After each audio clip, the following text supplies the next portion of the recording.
Good morning. Hey, so this morning I want to talk to you about what a psychic reading is and an appropriate way to get one and why would you want to get a psychic reading.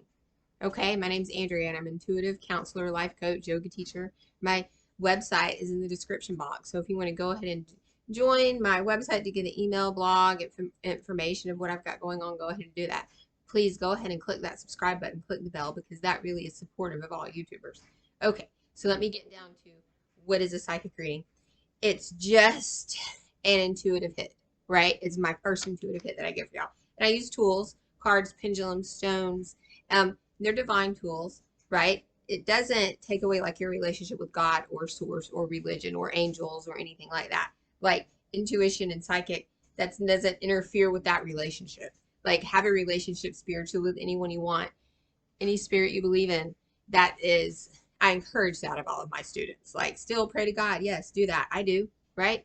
So, and it all, I believe it's all one source anyway, like light. It's all one source. So when you are receiving a psychic reading, the important thing to do is just be open, keep an open mind, keep an open heart with it because it's not going to make sense. It may make total sense, right? And it may not make sense at all. I've gotten readings before from people that I'm like, that couldn't be farther from the truth.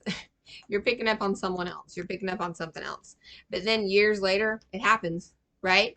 And then I've gotten readings that I'm like, you couldn't be farther from the truth. And then it never happens. And that's cool too, right? And that's cool too. And then I've had readings where that happens the next day or in the next few hours, right? Or they just really hit something. I'm like, yeah, you were right. And it's hard for me to digest. So, and then you get some that are just completely healing and happy. And you know, I've got to tell you the truth, it has to do with where you are, right? Just keep an open mind and open heart. It's really just an intuitive conversation, right? And I've got to tell you, here's the thing. I really don't want to see a doctor, a dentist, a therapist get a pedicure without them being open to intuition, because if they're blocking their intuition, they're not going to be able to fully use their gifts and their talents for like the love and light. I don't want to see a mechanic that's, you know, against their intuition or blocking it. And some of people don't know they're using their intuition, but they are, and that's cool. Hairdressers, very intuitive, very healing to get your hair done. Nurses, doctors, all those people are very, very intuitive. So you just want to be open to the flow of it, and know that the universe is full of miracles, and you know, miracles happen every day, and life really is mysterious. It really is, and really it boils down to just pondering on things and being like, huh, okay, I never thought of it that way. Changing your perception on things. So I'm going to pull a few cards for you, okay? I'm going to pull a few cards for you this morning. I'm out of Atlanta. This is Tuesday, but these readings are not stamped. You take it for what it's worth, and you're supposed to hear it when you hear it. Okay. Destiny. Your destiny is coming, and I'm seeing a train. It's coming fast. Your destiny is coming fast, which I love. Let's do this. Let's get on the destiny roller coaster and just chase our dreams. Transformation's coming for you. Things are changing for you in healthy and happy ways. All change is healthy and happy, to tell you the truth. All change does lead to progress. Some of it's harder than others, admittedly, but change is usually good. And then rejoice in celebration. You're going through it. To get to your destiny, you have got to transform so you can get to that celebratory state, okay? I'm going to pull a few more cards. To get to your destiny, you have to transform. I mean, right? That's just it. To get to your destiny requires transformation. And that's on a mind, body, and spiritual level. So that's also on a cellular level, right? So that's why your body feels weird sometimes. You're like, I don't know, am I having a heart attack? Is this a spiritual awakening, or do I need to call 911, right? But no, it's a spiritual awakening. You need to roll with it. Wisdom.